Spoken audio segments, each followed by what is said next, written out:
Today we're going to be making banana bread. The first thing that we need is 2 cups of flour. Here I have half whole wheat and half regular flour. 1 teaspoon of baking soda, 1 teaspoon of salt, 1 stick of butter, 3/4 of a cup of sugar, 2 eggs, 1 teaspoon of vanilla, and 4 bananas. You can also use 2 bananas and 2 chopped up apples, or 3 bananas and 1 chopped up apple. And just when you think bananas are getting too brown, that's when you decide to make banana bread, because the browner they are, the sweeter they are.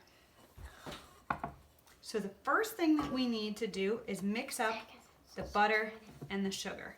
Can you open up the butter for me? And I'm going to use a mixer, but you could use a handheld mixer, or you could also use a wooden spoon if the butter is very, very soft.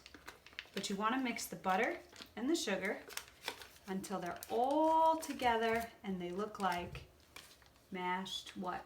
Mashed potatoes. Mashed potatoes. That's the same thing that happened with our pumpkin bread video. Yep. Okay, so we're going to turn this on and we're going to let that get nice and soft. Now we're going to add the sugar. This is going to be the sweetest thing in the world. The original recipe uses 1.5 cups, and I cut it in half to 3/4 of a cup because we're already eating a lot of sugar these days, right? Yes. Because we got a lot of candy for Easter. We did. Okay, let's turn the mixer back on and wait until we see mashed potatoes. Mashed potatoes. It might look real weird, guys. I said, look at those mashed potatoes smash. Okay, you see, it looks all light and fluffy. And that's called creaming, because you cream the butter and the sugar together. The next thing that goes in is the eggs. Try to do that without getting any eggs on your hands. Be very, very careful. Don't get any egg oil on you. Okay. And we mix again. We are going to make about 1,800 videos.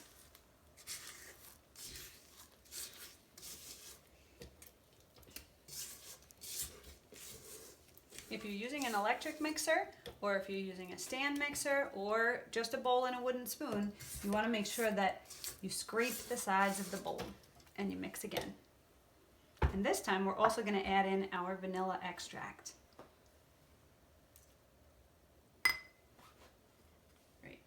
Turn it up. Turn it up. Okay. If you didn't hear me, I just said, that thing is whipping like crazy. Yes, it is. So we have our flour, our baking soda, and our salt. We have to mix the dry ingredients together. So we're going to need a little bowl. Want to add our baking soda and salt and give that a little mix. With my hands. Make sure you get all of it. Do you know what the baking soda does? Why do we need baking soda in a recipe? Do you know what it does? No. Remember when we used baking soda in your volcano? Yeah. What does it do?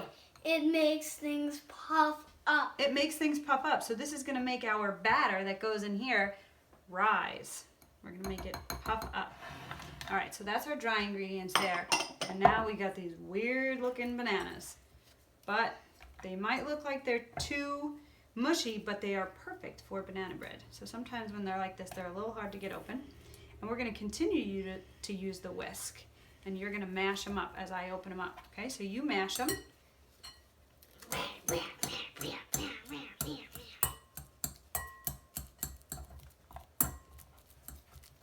So when you first buy fruit, especially bananas, right? They're green. And when they're green like this, they don't have a lot of sugar in them. When they get yellow, they're perfect. And when they start to get little spots of brown, They're not so great for eating because they're a little squishy, right? But they are better to bake with because they have all that sweetness. That's why, since these are so sweet, I took half of that sugar out of the original recipe.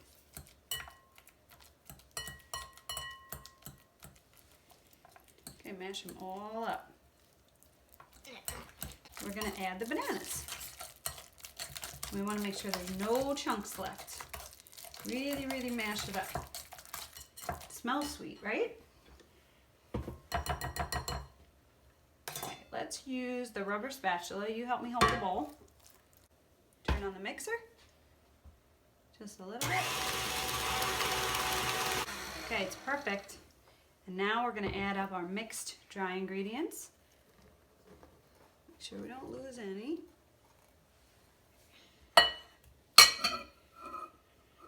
Okay, turn it on low. See what happens when you don't turn it on low?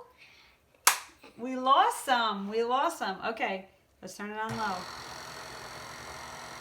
So what happens when you turn it on too fast and it's got dry ingredients? What happens to that powder? It flies everywhere. It flies everywhere. And it can't be us. We're great at cooking. Okay, Except for my mom. so now we have our loaf pan. Could you make this into muffins? What do you think? Make this into muffins. We could, but we're gonna make it into a bread. And we took a little cooking spray and we sprayed it.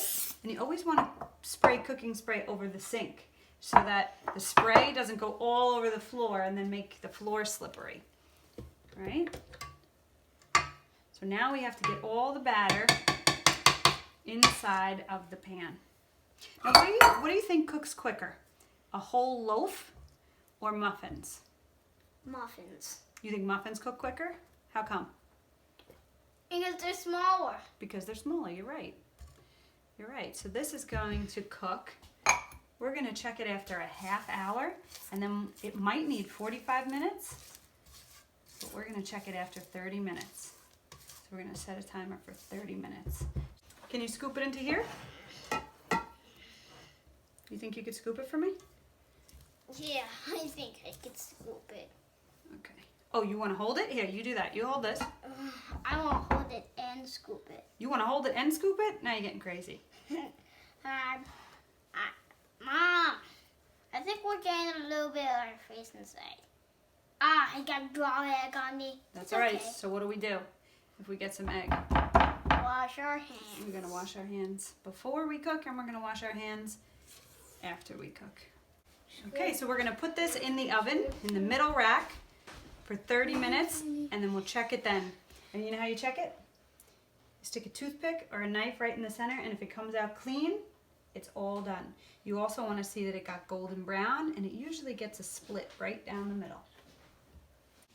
The bread is out of the oven. After a half hour, it was not ready. It was still just like a batter. After 45 minutes, it was getting a little more golden brown, but you could see when you moved it, the batter would kind of deflate a little bit, so it wasn't finished cooking. And at about an hour, it started to get golden brown, darker golden brown, and I was able to do the toothpick or the knife test where you check to see when the crumbs or the knife come out clean. If you have some crumbs, that's okay, that stick. You just want to make sure it doesn't look like batter anymore and it's turned into bread. So you see here that it's a really dark color and the knife comes out clean, and I'm going to let this cool in here for at least a half hour until I can feel the pan is cool and it's no longer warm, because I don't want the bottom to stick to it, and then I can slice it up.